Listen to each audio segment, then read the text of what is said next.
बहुत हम कह सकते हैं जो पहले शो का एक मज़ा होता है और हिंदी में नाटक करता हूँ लेकिन ये मातृभाषा है तो अपनी भाषा में हाँ एक अलग मज़ा तो है ही क्योंकि आपको पता ही नहीं कब आपकी मेमोरी सबकॉन्शियस माइंड बोल रहा है। नाटक इतनी जीवंत विधा है कि ऐसा लगता है कि इसमें आपका अस्तित्व बोलता है तो मातृभाषा में ज़्यादा बोलता है, ये सच बात है। सोलो परफॉर्मेंस कितना मुश्किल होता है? हाँ बिल्कुल, एक सोलो भी करना था और सोलो सिर्फ ऐसा नहीं था कि आप मनोरंजन करके भाग गए, उसमें से कोई एक बात ऐसी कहनी थी जो जैसे कि अभी ऑडियंस ने मुझसे कहा कि कुछ बातें हमें छू गई कि हम नहीं तो सोचते हैं कि पियक्कड़ यानी मद्यपी यानी पियक्कड़ कि पी के कहीं पड़ा रहता है तो क्या वो तो शराबी है, वो क्या है, मतलब हताशा, खोया हुआ, हारा हुआ। तो ऐसा नहीं है, कोई कुछ और आपके लिए कह देता है क्योंकि वो डरता नहीं है सोसाइटी से, सिस्टम से, तो वो कुछ ऐसी बातें कहता है जो अदरवाइज हम डरते हैं उसका सामना करने के लिए। मुझे लगता है वो ज़रूरी था तो करने और तो वो करते। उत्सव करने की कितनी ज़रूरत है आज के दौर में? मुझे लगता है ये तो बहुत ही गजब की बात है कि नाट्य उत्सव करना और खास करके बहुभाषीय करना, कि जहाँ पर एक मराठी हो गया, फिर हिंदी हुआ, फिर मराठी हुआ, तो ये एक तो यहाँ की ऑडियंस वहाँ, और दूसरा है कि वो देखने मिलता है। और एक नाट्यकर्मी भी, एक रंगकर्मी जो होता है दूसरे रंगकर्मी से ही तो सीखता है। दर्शक तो है ही, लेकिन दूसरे रंगकर्मी से सीखना बहुत बड़ी बात होती है।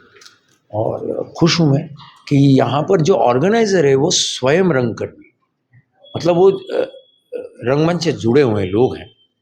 तो इसलिए मुझे लगता है कि ये बहुत ही इम्पोर्टेंट है कि रंगमंच से, नहीं तो क्या होता है पैसे वाले लोग अलग होते हैं, रंगमंच वाले लोग अलग होते हैं, लेकिन वो दोनों जब एक हो जाते हैं तब वो सत्य उचित हो जाता है।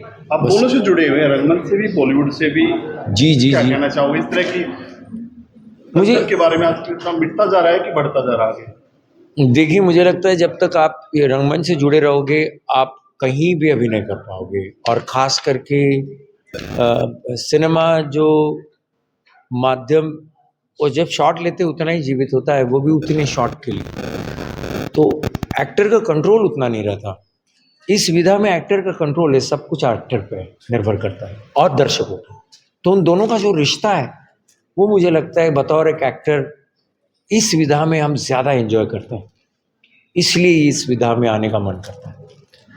सर, कलाकारी के बीच में आप शायरी भी कर रहे थे, तो हम जान सकते हैं कि आपका फेवरेट शायर कौन नहीं है? ऐसा बोलना बहुत गलत बात है, लेकिन मुझे लगता है कि पता नहीं क्यों, पर हमारे वक्त के मतलब राहत इंदौरी साहब, क्यों पता नहीं, वो लोग बोल सकते हैं कि वो बहुत ही गैलरी वाले हैं, पर वो बहुत कमाल की बात कह जाते हैं, मुझे ऐसा लगता है।